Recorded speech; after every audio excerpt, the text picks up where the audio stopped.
예, 오늘 예지2 첫 번째 도착한 역은 음식료역인데요. 음식료역에서 네. 하창한 본부장인데 압구정 남자 하창한 본부장이 오셔서 어서 오십시오.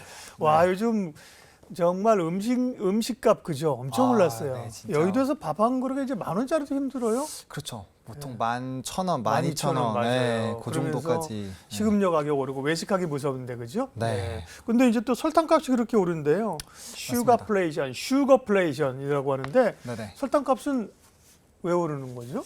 그러니까 왜 설탕 많이 안 먹는데. 그러니까 사탕수수를 네. 생산하는 지역에서의 네. 조금 생산량 감소가 마련이 된 게 일단 가장 좀 크고요. 네. 그러니까 특히나 이제 뭐 브라질에서의 사탕수수는 지금 잘 진행이 되고 있다라고 하는데 네. 이게 요즘에 기후 변화가 있다 보니까 수확하는 그 시기가 조금씩 늦춰지고 있는 부담감이 있는 상황이고요.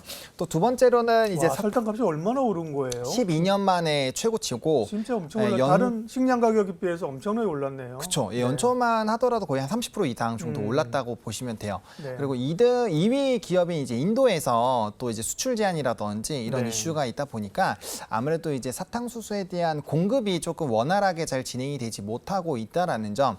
그리고 또 이제 유가에서도 사실 이제 에탄올 부분이 사탕수수에 또 연관이 좀 있거든요. 네, 네. 최근에 또 가격이 떨어지긴 했지만 연초까지만 하더라도 또 살짝 한번 유가에 또 상승이 나왔었던 적이 있기 때문에 그러한 부분들이 아무래도 조금 영향을 준 것이 아니냐. 근데 뭐 가장 중요한 거는 이 기후 변화죠. 아무래도 작년에 라니냐 효과로 굉장히 좀 큰 타격이 네. 있었고 그게 뭐 일반적인 곡물뿐만 아니라 뭐 대부분의 작황에 좀 큰 피해를 줬기 때문에 그거에 좀 연장 성산이라고 보시면 될 것 같습니다. 이제 바이오 디젤이라고 해서 이제 그런 곡물에서 또 석유나 에탄올을 추출하는 것도 그죠? 네네, 있잖아요. 그렇죠. 네. 그런 영향도 좀 있었고. 그러니까 제로 슈가 소주 나올 때 알아봤어. 그죠? 이게 뭐 설탕 뺀다고 몸에 좋은 줄 알았더니 나중에 이게 업체들이 보니까 설탕값 비싸니까 뺀 거야. 그죠? 그렇죠. 그러니까 뭐 그런 이제 생각으로 사고를 확장을 해본다면 네. 이제 설탕 가격이 올랐을 때 수혜를 받는 기업과 네. 당연히 이제 손실을 보는 업체가 생길 수가 있는데 네. 일단 이제 음식료 쪽이 이제 양갈래로 갈리게 되죠. 만약에 이러한 상황이 지속이 되게 돼서 제품 가격까지 이어지게 된다면 결국에는 이득으로 넘어갈 수밖에 없는 상황이 되는 거고 만약에 단기적으로 반짝 올랐다가 다시 또 하락을 하게 되면 그 사이에 원자재 가격이 높아지다 보니까 네. 해당 부분에서는 좀 부담이 될 수밖에 없는 환경이고요. 특히나 뭐 금일장에서는 이제 대한제당이 뭐 가장 대표적인 이런 슈거 관련된 종목이다 보니까 뭐 가격 제한폭까지 상승력이 나왔고 이제 대체적으로 생산을 하는 이제 보락이라는 기업이 급등락이 좀 심한 기업이긴 하거든요. 근데 예. 해당 종목도 장중에 15% 이상 좀 급등이 나왔기 때문에 설탕과 일단 연관되는 직접적으로 연관되는 기업들이 일단 좀 움직이고 이제 후발로 움직이는 종목군들을 우리가 생각을 좀 해봐야 된다. 이게 얼마나 장기적으로 가느냐 이런 거에 따라서 확실하게 좀 달라질 수 있지 않을까. 그러니까 설탕 뺀 요즘 소주 이런 거 많이 먹잖아요. 그죠? 그쵸. 회식할 때 500원씩 빼달라 그래야겠어. 그죠? 설탕값이 이렇게 비싼데 그죠? 그쵸, 그럼 엄청 주인 많이. 아저씨가 나가세요 그러겠죠.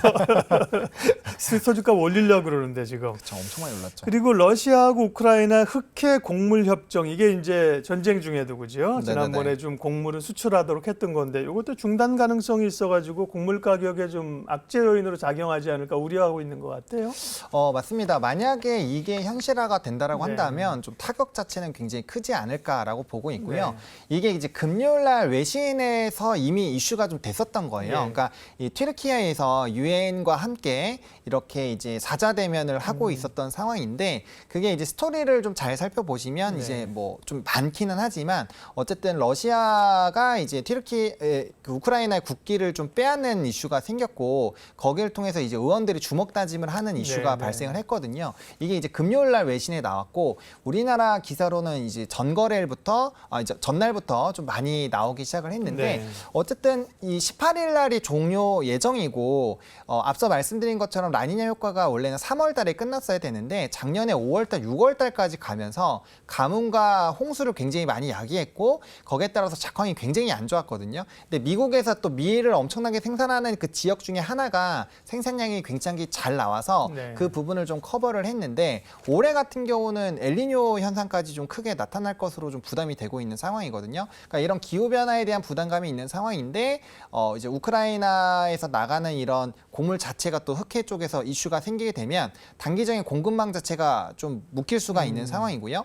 아까 앞서 말씀드렸던 것처럼 설탕 같은 것처럼 만약에 이게 당장 먹어야 되는데 없으면 분명 수출 제한, 보호 무역주의가 또 한 차례 발생이 될 수 있거든요. 그러니까 지금은 기업 쪽에서 조금은 없어졌겠지만 우리 전쟁기에 보호 무역주의가 굉장히 많이 발생하면서 예. 가격들이 엄청나게 많이 올랐었잖아요. 인도도 그때 뭐 미rin가 생산 중단하고 막 그랬었거든요. 네, 국가마다. 맞아요. 예. 그게 다시 한번 발생을 할 수 예. 있다까지도 사실 생각을 해야 되기 때문에 네. 굉장히 조금 거기에 따른 우려는 확대가 되고 있다라고 보시면 될 것 같습니다. 기후 변화에다 전쟁까지. 우크라이나 전쟁이 2월 24일 날 발발했거든요. 그쵸, 그러니까 예. 1년하고도 지금 몇 개월이에요. 그죠? 벌써 1년 3개월. 정말 장기화가 돼가고 있는 상황인데 그럼 말씀하신 환경 변화라든지 네네. 혹은 이런 뭐 전쟁이라든지 이런 걸로 나타나고 있는 슈거플레이션 어떻게 보면 이제 또 에그리컬처 에그플레이션이잖아요. 네네네. 그럼 관련주에 미치는 영향은 좀 분리해서 얘기를 해주세요. 어떻게 봐야 될지. 사실 이 이슈로 좀 중장기로 보게 되면은 네. 항상 끝판왕은 이제 음식료를 만드는 쪽입니다. 대표적으로 뭐 농심이라든지 네. 오리온. 최근에 실적 보시면 최대 실적 나오고 실적적인 부분에서 굉장히 많이 좋아진 것들을 확인을 하실 수가 있거든요. 네. 그 이유가 뭐냐면 우리 한 번 가격이 오르면 떨어지질 않잖아요. 그러니까요. 근데 이제 원자재 가격은 사실 이 말씀 주신 것처럼 전쟁이 발발하고 이런 보호무역주의가 굉장히 성행할 때와 선물 가격을 비교를 해보면 지금 아직도 많이 내려와 있는 상황이라는 거죠. 하지만 제품 가격은 다시 올라갔잖아요.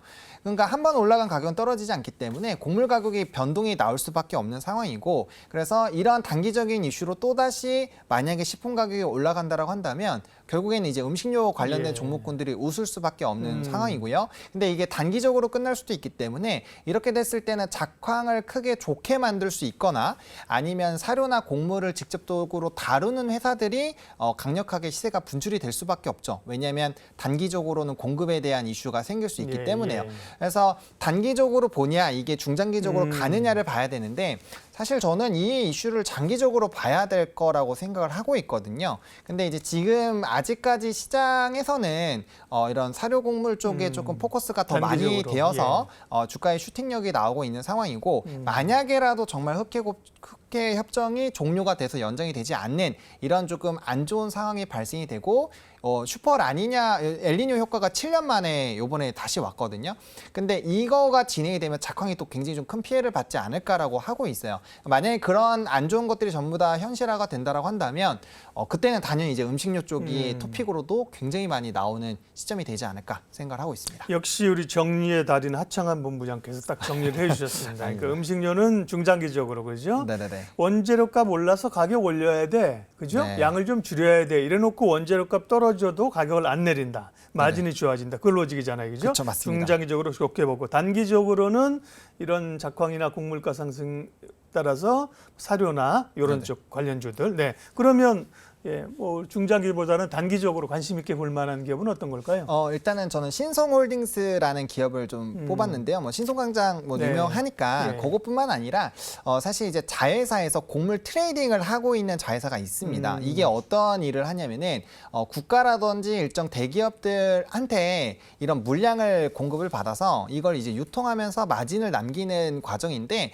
지금처럼 이렇게 생산량에 대한 이슈가 생기고 유통망에 대해서 이슈가 발생을 했을 때 가장 큰 수혜를 받을 수 있는 기업 중에 하나거든요. 그리고 해당 부분이 진입 장벽이 굉장히 높습니다. 그래서 이전에 관련된 비슷한 이슈로 주가의 급등력이 나왔을 때 5,000원 하던 종목이 19,350원까지 거의 주가가 4배 정도. 그때는 뭐 곡물 관련주들, 사료 관련주들 옛날에 전쟁 났을 때 엄청 올랐잖아요. 그렇죠. 네. 그 중에서도 사실 가장 대장 역할을 해주던 종목 중에 근데 하나거든요. 지금이 그만큼의 모멘텀이 있기는 어렵지 않아요? 그렇기는 하지만 지금 이제 시장에서 주도하고 있는 종목이 한일사료라든지 예. 아니면 미래생명자원이라는 종목인데 해당 종목들은 벌써 바닥권에서 한 80% 정도, 60% 정도 상승력이 나왔거든요.